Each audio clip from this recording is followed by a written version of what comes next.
歡迎翻到嚟星期五啊，咁啊，聽日跑馬啦。不過唔關事嘅，其實呢睇下先，我哋星期五播5、6、日4日之內會見到我哋2次嘅，因為下個禮拜就係 Royal Ascot 啦。咁但係關於 Royal Ascot 嘅，我哋就下個禮拜再講啦。咁今天的事今天做啊嘛，咁今天做咩咧？最近就我唔知你哋有幾留意香港樂壇啦。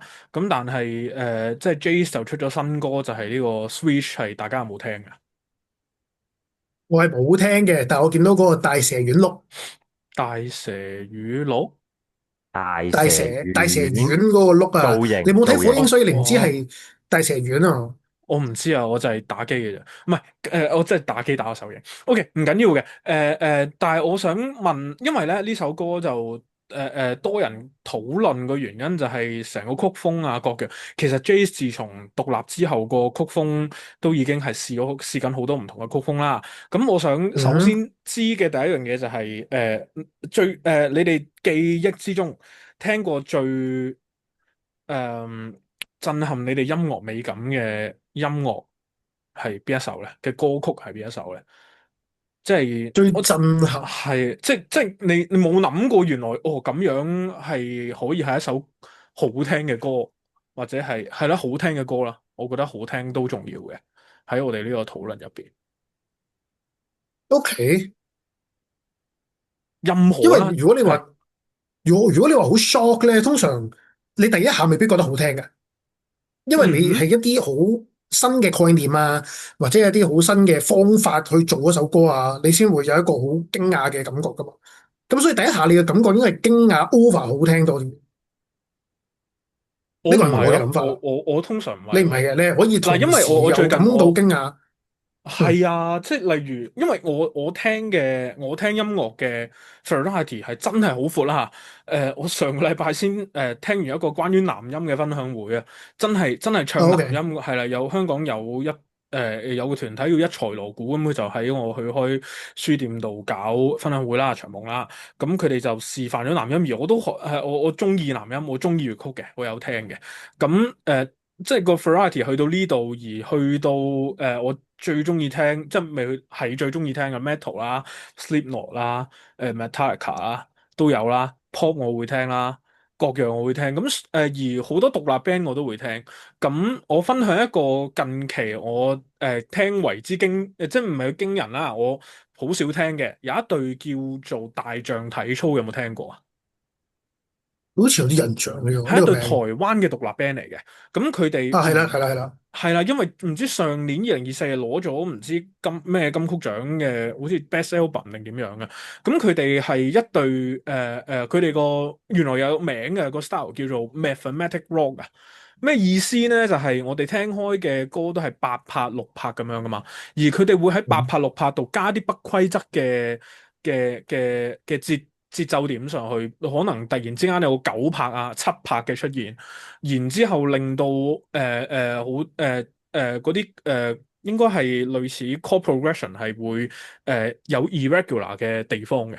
咁而我係第一下聽到，我唔 exactly notice 到呢樣嘢咁 specific 啦。我冇學過樂理啦。咁但係當時因為我喺書店睇書嘅時候，跟住咁佢會一路播歌一路播歌，播到呢首嘅時候，我就真係覺得咦幾好聽，就問係咩嚟，跟住就介紹呢隊 band。然之後雖然我係同時間地被即係 shock 到，即係有少少 shock 到啦，而亦都係覺得好聽嘅。咁所以嗯，我嘅經驗入邊，我覺得兩樣可以並存嘅，但係唔緊要嘅。如果你哋覺得兩樣唔可以並存嘅話，都可以齋 shock 咗之後先好聽都得嘅。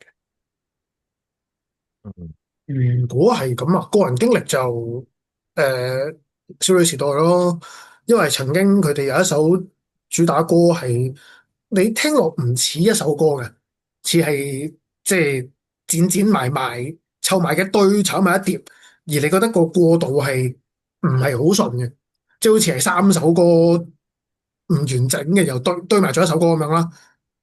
咁但係去到後來再咀嚼嘅時候，又覺得誒越聽越有即係有味道喎。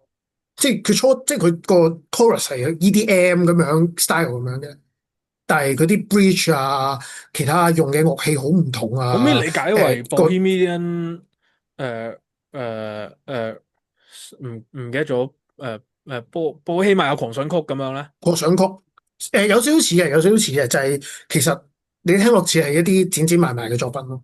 但其實之後再去咀嚼，咁當然可能唔能夠排除我有呢個支持者嘅濾鏡啦，所以又嗯嗯中意咗首歌啦。咁但係我都覺得初頭聽係呢個叫乜嘢嚟㗎？其實佢哋自己唱嗰陣時，佢哋一攞到個 demo，佢哋同樣9個人異口同聲係乜咩歌嚟㗎？即係點解咁㗎？咁但係反而就係可唔可以講下歌意外名？地，I got a boy，I got a boy，咁又後來就大獲好評啦，即係好成功啦。咁當然本身佢哋好成功啦，咁但係亦都好多人同佢哋，包括我自己個諗法都係一開頭覺得咩過嚟㗎？啊九唔搭八，即係點解可以咁樣即係撈埋一齊？咁但係後來聽講，誒唔係喎，其實佢啲係有一啲鋪排喺入邊啊，個 transition 係有存在嘅，只係你第一下聽未必留意到。當你發現嗯到之後，就覺得首歌係一個幾有趣同埋幾新穎嘅嘗試，同埋係好嘅。嗯，明白。後尾有冇咧？我聽歌又本身又唔係聽好多啦，咁第一，第二就係即係都係聽舊歌多嘅，咁所以即係你問我即係我比較 shock 嘅就係南洋派對嘅去美知咯，因為當初第一次聽就係仆街班友講嘢多撚過唱歌咁樣，其實好似唔係唱緊歌咁樣，咁但係即係聽聽下又會覺得，咦又幾得意喎，即係你即係當然因為有啲洗腦啦，因為你係咁去美知咁好洗腦啦。咁但係佢中間咪攝咗一段類似間奏咁樣，跟住喺度講古仔咁樣噶嘛。即係以前你唔會諗到，會你有首歌入邊講古仔，你可能喺個歌詞入邊講古仔啊。佢咪 exactly 就係喺度講緊嘢，就後邊有段間奏咁樣。咁當然嗰個音樂本身佢嗰個旋律係幾好聽啦。咁但係其實啲歌詞某程度上都唔係好啱音嘅啫嘛。咁所以即係聽落嘅時候就會覺得喂，屌搞乜撚嘢咁，但係而家都仲會聽嘅，即係間唔中都會開翻出嚟聽，咁係覺得幾好聽嘅一首歌嚟。咁但係開頭第一次聽係覺得幾奇怪咁樣。嗯，嗱，男人派到我知 K3嗰時喺嗰個叫咩未來音樂仔 Netflix 係咪？係咪啊？喺唔係，亞博嗰個啊嘛係嘛？係咪阿博咧？我唔記得咗。我同阿師兄去睇，同阿陸師兄去睇係係嘅。Cooking Flap 定唔知乜鬼，好似係。好似係 Cooking Flap 啊，好似係 Cooking 係 Flap。啊，係啦。我聽過嗰次都係聽第一次聽去美知，我覺得係第一下聽唔覺得震驚咯，嗯覺得惡撚嗯，柒鳩，但係聽聽下又幾得好聽。我同後，OK。尾一樣，即係有冇有冇其他咧？但係除其咗他誒。廣東歌就少啲，因為我聽啲嗯係中意聽啲 soft 啲嘅，本身我自己。嗯，咁但係如果你話去到 band 咧，就台灣嗰啲咯，草東派對嗰啲咯，我諗係即係嗰啲，因為我自己以前我係有聽開啲台灣本地歌嘅，即係唔係淨係國語嘅，即係佢哋講啲即係嗰啲佢哋越南嘅，叫做係啦閩南話啲，咁其實我都中意聽嘅。咁因為草東派對本身佢唱嘅可能佢啲歌咧，通常都係國語再溝閩南話，咁所以我自己覺得係有味道啲。因為香港歌咁當然有啦，即係可能廣東話再加英文。咁我比較震驚嘅就係因為廣東話同英文本身佢 mix 嘅方法，我唔可以話好容易，但係好自然啊！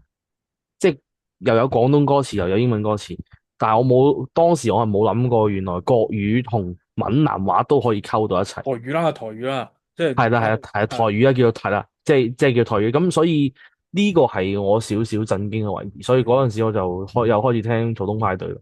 嗯，Apology，我啱啱講閩南話，其實係係係啦，係係最正路係應該講台語。我知道係係啦，係有好多爭議喺入邊嘅。最近先睇完嗰本書，不過唔講太多啦。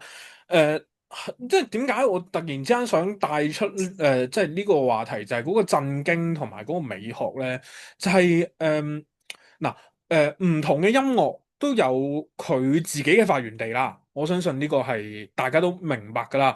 即係就算例如我哋講，例如 K-pop，佢即係當然我哋叫可能即係我唔知呢個算唔算係最適切對呢種 genre 嘅一個名字啦，K-pop。咁因為佢地區色彩好濃厚啊，因為 Korean pop 啊嘛，K-pop 就係貨。咁但係我又唔覺得佢淨係一種 Korean 我唔覺得佢有民族性喺入邊啦。係啦，咁所以我亦都唔係特別想叫佢 K-pop 嘅。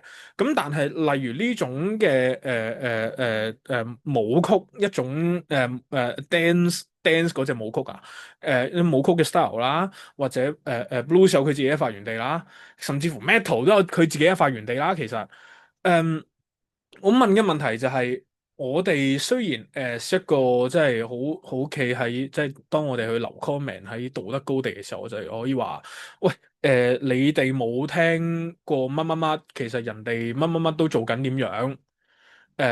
點解你哋唔接受到？我就係想 challenge 下，大家覺得呢個係咪 entirely 係正確嘅咧？我唔知大家明唔明我個問題啊？就係即係因為例如我當粵曲咁樣啦，即係 take 粵曲 as 一個 example 啦。粵曲男音喺我哋華人地區有佢發源，然之後有佢嘅獨特形式，然之後去到外國我唔好淨係外國，例如去到挪威咁樣，佢唔 popular。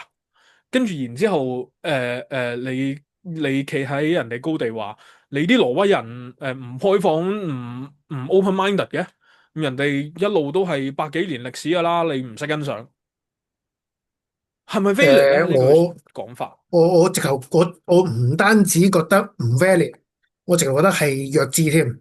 首先唔一定歌曲啦，唔一定音樂啦，所有東西嘅鑑賞係主觀嘅，必然係主觀嘅。即係究竟啲人去唔去接受某一啲風格或者某一啲嘅style，即係總之就係我中唔中意，我接唔接受，係嗰個人嘅一個選擇嚟噶嘛，係一個人嘅個人主觀嘅偏向嚟噶嘛。即係難道你唔食榴蓮，你唔識食嘅，你弱智啊？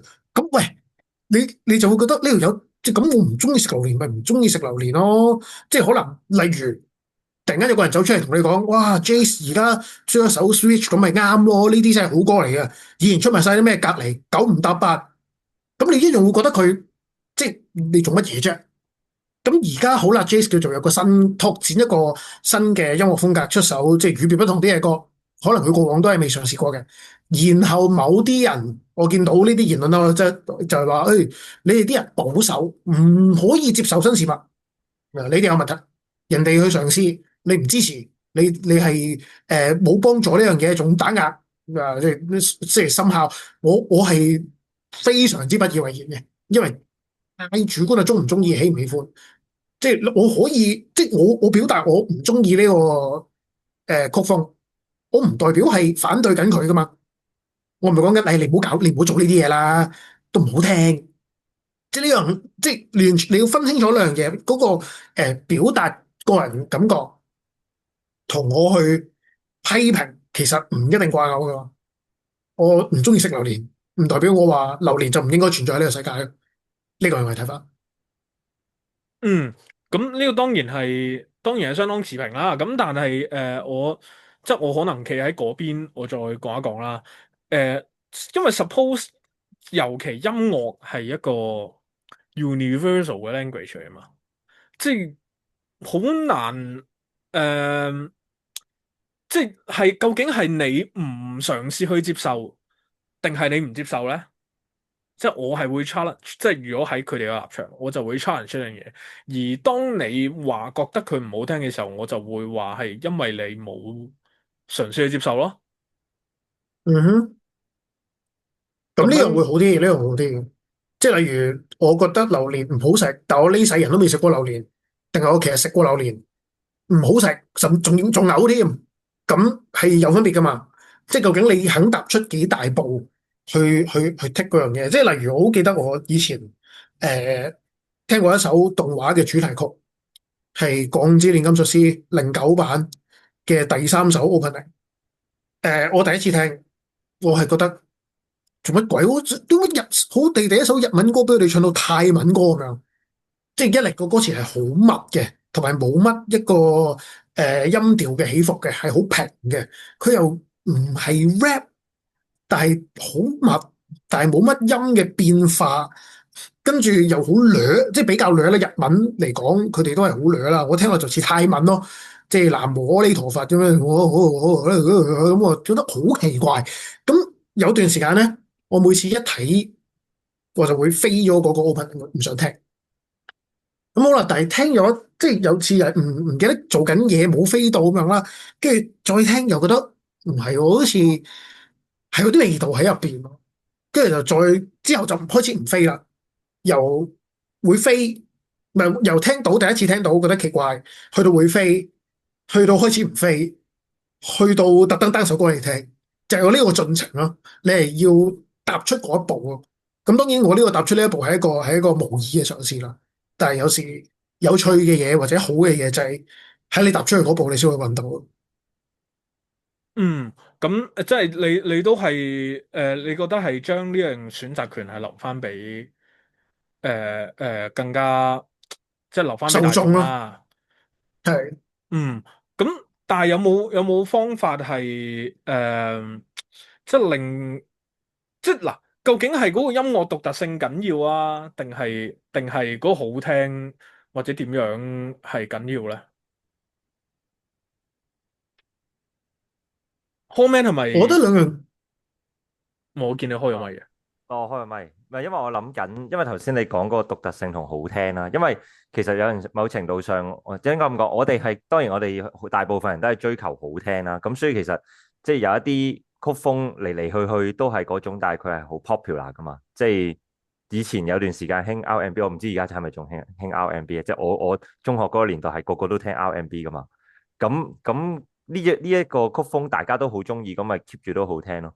咁但係有啲人就會覺得，喂，咁但係我聽嚟聽呢啲都會厭噶嘛，咁就會有啲新鮮嘅嘢出咗嚟啦。咁所以其實 Jace，我真係冇聽，我唔知佢而家係首歌係點樣。咁但係我睇啲評論就係話係一個完全唔係現今我哋會聽到嗰種曲風，我唔知係究竟有幾咁獨特啦。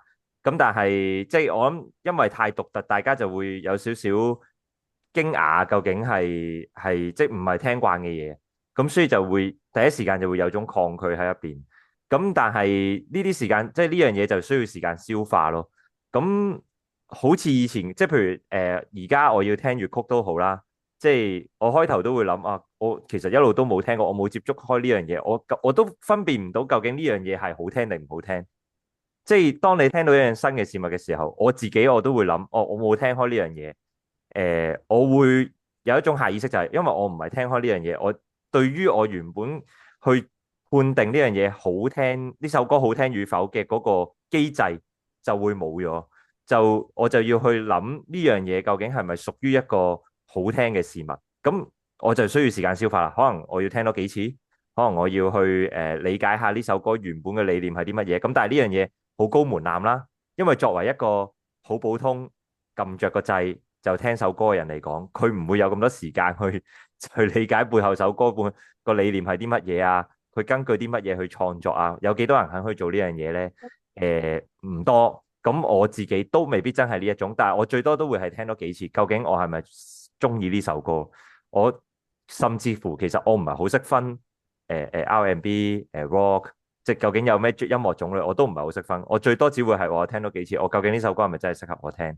或者我呢首歌聽多幾次之後，我覺得呢首歌係咪一首我願意繼續聽落去擺落去我 playlist 嘅歌？係啦，就會係咁。咁所以我 Jace 嘅歌，我今次呢首歌我冇聽嘅，係啦。咁可能我有機會我會聽到嘅話，咁我就會了解下究竟我係咪適合聽呢首歌，就係咁。其實我覺得首歌有冇聽過或者係點樣，我覺得唔重要。反而我頭先聽到你講嗰一段嘅時候，我有個幾得意嘅疑問就係、因為嗱，我頭先我講過，我近期較為surprise 咁樣聽到嘅一隊 band 啦，係點樣啦？嗰個過程就係我係第一次接觸呢類型嘅音樂，而我覺得好聽。而嗱咁我又唔 exactly sure 係咪我我係咪因為我類比咗？我將呢類型音樂，因為可能佢係都係一 rock 嘅 genre 嘅一個分支咁樣，咁所以我將佢同 rock 嗰個美感嘅判定去比較，但係我個人覺得唔係嘅，即係我個人覺得係音樂本身你聽落去，你覺得好唔好聽係一個好直觀嘅嘢嚟嘅，即係我覺得美感係美感音趣呢樣嘢本身係一樣直觀嘅嘢嚟嘅。即係一個女孩子靚唔靚，係我覺得你望一眼，第一眼係應該要知嘅。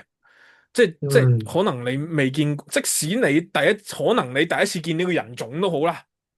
係啊，我咁樣去，我做一個俾即係學唔知類比。都唔 appropriate 嘅咁即係你本身人種真係唔係講緊膚色啊，唔係淨係膚色啊，即係例如 Scandinavian 係有自己 Scandinavian 嗰個面相啊嘛，即係或者你俄羅斯人咁高鼻深目嘅，即係會有呢啲係存在噶嘛，咁所以唔係 necessarily 淨係講個膚色嘅，我講人種啦。即係我覺得，例如呢位女孩子或者男孩子靚唔靚，我覺得都係直觀嘅嘢嚟嘅。但係好似如果以你頭先咁講，你就覺得美感係即係你覺得你需要去認知嗰個類型，你先再去作比較嘅喎，係咪咁講？誒、我會咁樣去睇嘅，即係因為我哋頭先講就係話，即係我哋分咗將啲歌分門別類咗啦，即係譬如會有 R&B 或者各樣啦。咁當然你唔用呢樣嘢去睇都好啦。其實你本身你有聽開某一啲歌，你係有啲 preference 噶嘛。即係用翻頭先用女仔嗰個做例子都好啦。即係譬如有啲人會覺得某一個女仔特別靚，或者你第一眼望到佢好順眼，你覺得佢好靚。但係有啲人就會唔中意，可能佢個五官，即係因為講五官個排列，有啲人就中意某啲五官嘅排列，即係可能中意個鼻高啲、眼大啲。但有啲人可能覺得中意單鳳眼，即係可能某啲朝代中意單鳳眼啊，嗰個鼻可能就要大個啲咁先 OK 咁樣，咁先算啦。咁其實每個人都會有一個自己嗰個審美嘅標準，就算你聽歌都係噶嘛，即係你聽某首歌，我覺得好好聽，即係譬如我中意聽 Chikawa 嗰啲歌咁樣，咁但係有啲 friend 可能會覺得喂呢啲歌好低 B 咁樣，咁都會有唔同噶嘛，咁所以即係每個人佢哋自己本身有一套嘅標準，就係佢哋可能有一個本身自身嘅經歷，佢哋去聽某一啲歌嚇，佢哋建立咗佢審美嗰個即係或者某個歌曲嘅審美嘅標準啦。咁然後佢哋先會有一個接觸新事物嘅時候，佢哋先會有呢一套標準去覺得嗰首歌好聽與否咁樣。咁當然嗰個標準未必真係list 晒出嚟，一定要有某啲音，一定要好似古典音樂咁，未必嘅。咁但係佢哋會有一個直覺，就係我聽開某啲歌，我中意呢一類型嘅歌。然後當聽一啲類似嘅新事物嘅時候，佢就會有一個機制，就係即係好似有個機制就係呢首歌同我聽開嗰啲好似，所以我中意呢首歌，可能係咁。咁當然啦，即係有一啲歌佢哋冇接觸開或者係對佢嚟講係新事物嘅時候，咁佢哋咪會去聽多幾次，究竟我會唔會喺我自己嘅審美標準入邊加入一啲新嘅準則？即係譬如話頭先你講男音，我唔知係點樣啦，因為我冇聽過。其實可能我聽過，我唔識嗰啲叫男音啦。咁但係原來男音係有一啲嘅特質，我以前從來未聽過嘅，但係我接觸多咗，我覺得呢種男音我係幾喜歡嘅。咁當再遇到男音類似嘅新事物或者新歌嘅時候，咁可能我就會留意多啲，或者我會覺得呢首歌好聽，咁就會係咁咯。我個認知會係咁，所以我有陣時就係可能聽咗一首新嘅歌，我完全冇聽過嘅，即係可能 YOASOBI 其實係好新嘅一種音樂嘅特質啦，即係以前 J-pop 係冇 YOASOBI 呢一種叫做好，我唔係好識形容，但係對我嚟講就係佢係好密嘅歌咯，啲 up and dance 好強，以前 J-pop 冇呢啲，咁但係 YOASOBI 嘅崛起，聽多咗我就會覺得呢種歌我都中意喎，其實佢係有啲似以前動漫歌咁樣，咁咪會有做咗個扣連，咁我咪會追阿 YOASOBI 嘅歌，咁就會係咁。K3係咪港女想差兩句？你都係專家嚟嘅話晒。港女就一定專家噶啦。不過我自己覺得，獨特性同即係好聽呢樣嘢好睇人嘅。因為我自己又覺得，如果係個人係中意新鮮感啲嘅，就會可能偏向中意聽到啲即係叫做好新穎嘅叫做 melody 又好乜都好啦。如果係本身個人係好着重於情感嘅共鳴嚟講咧，就可能會覺得第一直覺即係喂好聽，因為我以前可能聽過相關嘅歌咁樣咯。咁你話我自己嚟講咧，我兩樣嘢都會掂啲，因為我覺得歌呢樣嘢你聽得太多同一樣嘢，又或者咁講啊，我覺得依家呢個世界如果冇咗啲好獨特嘅叫做歌或者旋律，所有嘢都變得好公式化咯。因為我唔知背後音樂人個理念係咩啦，即係可能覺得商業化社會就可能要覺得大家好聽啲嘅最緊要，但係其實我覺得往往大家都忽視咗一樣嘢，就係點解人哋要出歌？點解人哋要出嗰首歌？就係因為佢覺得好聽嘛，個歌手覺得好聽嘛，咁個歌手覺得好聽，咁即係就算你不論佢係獨特又好，唔獨特又好，咁佢覺得好聽，咁佢就會出啦。咁當然有啲人係覺得，喂，我要搵錢啊，我要出啲即係大家容易引起大家共鳴嘅，咁咪好聽行先咯。咁當然唔係話獨特嗰啲唔好聽，只不過係大家聽唔慣，聽多幾次好似阿思文咁，可能聽啲主題曲，喂，好好聽嘅，咁啊聽聽下聽慣啦。又或者好似我咁，我以前聽到嘿嘿 OK，我一定飛。但係有幾次我唔記得飛咧，聽聽下我都會聽，即係就係咁咯。即係我自己就覺得係會開始要有啲新嘢出現，因為我曾經好耐之前，好似年幾前，我碌碌下即係 Facebook 啦，見到有人講一樣嘢，我覺得幾有趣嘅，就係嗰個人講話，大家覺唔覺得呢個世界出即係叫做現有嘅啲音樂嘅 melody 開始少啊，即係開始冇貨出。我覺得呢個係幾有趣嘅，因為誒即係好似聽嚟聽去都係得翻嗰啲 melody、嗰啲旋律、嗰啲拍子，但係好似冇乜新嘢出現。但係一有新嘢出現嗰陣時，大家又會開始去批判、去 judge。我只不過係覺得大家可能未習慣啫，即係呢個世界可能可以好似啱啱啲人所講，佢可能有七拍，跟住變咗八拍，又變咗九拍。呢啲嘢出現嘅時候，我諗當大家熟悉咗之後，就會開始聽得慣咯。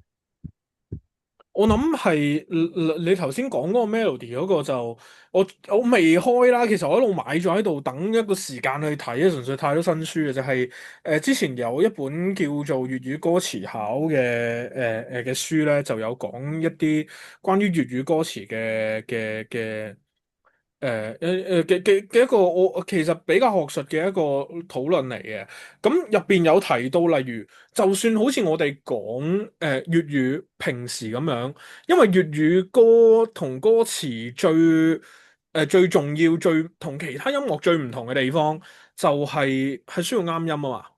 咁嗯而需要啱音變成咗啲咩咧？我哋本身去講粵語嘅時候，大家都會知道有啲字我哋係有變調呢樣嘢出現嘛。即係本身即係阿糖同埋阿陳唐喂咁樣。陳生同陳 Sir 咁樣咯。係啦，係啦，係啦，係啦，就係呢個陽，睇下先，音陽平聲係係會自然咁變咗做第幾聲咧？係呢個音第二聲，第二聲，上升係嘛？好似係。音上升。好似係音上升，即係會有啲咁嘅嗯，嘢噶嘛。所以我哋嘅本身組詞入邊咧，我哋已經有個咁嘅嘢，就係可能我哋如果我哋會咁樣嘅話，即係話我哋好少詞語係兩個第四聲嘅字夾埋一齊啦。咁而變相亦都好少歌係會有兩個第四聲夾埋一齊咯。呢個會係我哋即係我 top of my head 嘅時候，就係會係我哋其中做音樂，唔係我哋啦，音樂人粵語音樂人做音樂嘅時候會 encounter 到嘅一個語言上面嘅 limitation 啦。咁所以可能點解即係YOASOBI 係會咁神奇，即係佢嗰啲音嘅跳動，即係講緊個音符上面喺個五線譜上面嘅跳動。就係唔好似我哋平時咁樣嘅跳動咯，就正如粵語歌要咁樣去配上嗰啲跳動嘅話，亦都係個難度係會相當高咯，因為變咗你會講嘢就會講到朗誦咁樣咯，基本上。如果你啲音係瘋狂咁向上、向下、向上、向下跳嘅時候，咁咪就係嗰啲宿葉山房代丁大不至嗰啲就係咁樣，就係咁樣嚟。而係啦，你朗誦都笑啦，即係更何況做音樂咧。咁所以我諗本身可能喺音樂上面係會有咁樣嘅，但係我諗我即係作為一個 ending 嘅 question 就係咪去到一個美感飽和？即係其實係因為頭先 K 三講嗰樣嘢帶落嚟嘅，就係咪當係咪個美感去到某一個位飽和，然之後日出嚟就係我哋接受新事物嘅嗰個時機契係機。係咪咧？我係咯，我我係咯，我都唔因為認同。我喺一年前年半前啦，我係好中意聽仙尼老師佢自己同佢哋自己對 band 夾嗰啲歌嘅，即係你知佢哋啲歌名好 Q 長噶啦，即係咩即係晚安嚟嚟失眠時我啦，會失眠時我會呆望窗外等待你啲來電，即係呢個係一個歌名嚟嘅。係啦，咁我係好中意聽嘅，但係我聽咗起碼半年，我就開始覺得有啲悶，因為佢哋嗰隊 band 或者佢哋個團體或者佢又好，佢哋個即係表達嗰個歌曲嘅 presentation 係一樣，即係大致一樣嘅，所以我會覺得開始冇乜叫做即係耐心去聽，咁啊跟住我就走去聽，都唔係走去聽，咁啱 random 播，跟住播咗Nowhere Boys。就開始播嗰啲歌啦。咁兩個嗰個contrast 對比係好大嘅，即係我自己至少會咁覺得。所以我覺得我自己嘅極限就係，或者我自己條界就係，我聽到開始悶啦，我就會去轉第二樣嘢咯。明。另外兩位咧，我係首先我自問我係幾接受新嘢嘅，即係如果要以音樂嘅範疇嚟講，我係幾接受新嘢。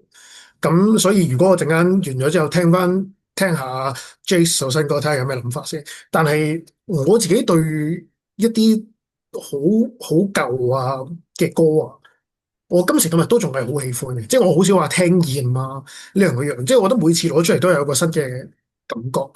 咁而新嘅東西，我照樣可以去踏出嗰一步去試一試咯。所以我覺得兩者個關係對我嚟講唔係太大。嗯。我係近 K 三嘅，即係我係可能真係要聽到某一種厭咗，咁我可能揾啲新嘅刺激，咁我可能就會睇下有冇啲人介紹下啲新歌，咁啊走去撳嚟聽。咁始終，但係就即係有，因為你其實接觸新嘢機會好多噶嘛，喺而家呢個社會，即係譬如你行出街也好，或者其實你上網，就算而家好多，譬如我當你睇啲 views 啊，睇啲影片啊，佢哋都會有啲即係 background music 噶嘛，即係啲墊底聲。有陣時佢哋會用啲流行曲啊，或者會用啲你未聽過嘅歌作為背景，即係譬如我以前係唔聽古典音樂，即係我以前唔聽蕭邦嘅，但係我睇咗一套動畫，跟住我就會聽蕭邦，即係我會有呢啲情況接觸到呢啲新嘢，咁所以that's why 咁可能會你即係應該咁講咯，你可能美感益滿咗之後，然後你會揾啲新嘢去中和下啦，但係其實你有陣時都會有一啲。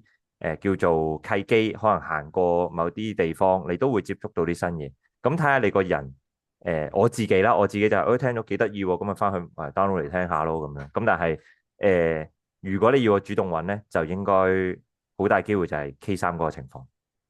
咁我又唔一定話即係使咩主動，即係我即係我覺得個概念，我自己係冇呢個飽和同日出個，即係或者溢出嗰個原因，我益定日咧是但啦，我陣再查下。